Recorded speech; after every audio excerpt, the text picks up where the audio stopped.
Okay, yeah. Entities come in all shapes, all sizes. They can be, uh,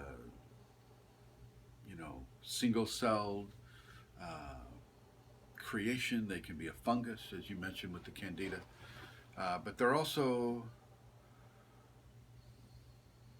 some of these forms are programmable. And if you look at some of the topics that you brought up, Brooke, specifically the candida, which is a great sugar feeder, uh, never before in the known history of the world, known by current people, that is, has the availability of specific forms of manufactured sugar been so available to so many.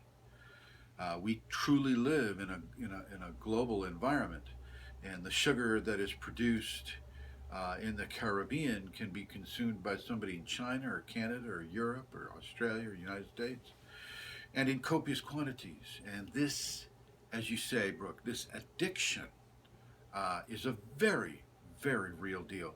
And it leads to these levels of obesity, to these levels of disease that are associated with massive sugar intake, diabetes being one of them. And this is a form of programming. I feel this can be because the government has known about this for a long time. Medical authorities have known about this for a long time, but they still keep promoting high fructose corn syrup.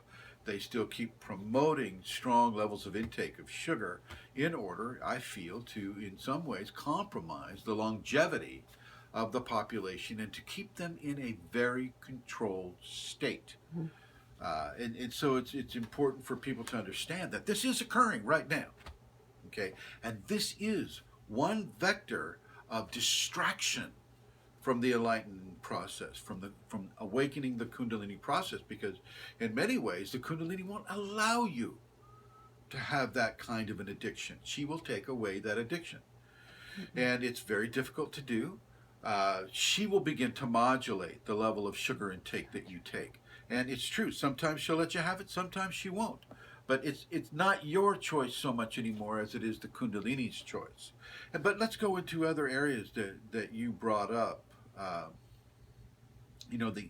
the entity and the parasitism of energy. If you have a population that is addicted to a certain substance, well, what can be added to that substance that current technology cannot recognize that will help to parasitize an energetic force? It's well known from other publications and some of the writings on the internet that ET is very interested in Kundalini and people's Kundalini, very interested in harvesting some of those energies. You look at the movie The Matrix, and you see people being used as basically organic batteries, or and then they're just tying into the energetic source. And there's a lot of people that really believe that movie is a correct scenario.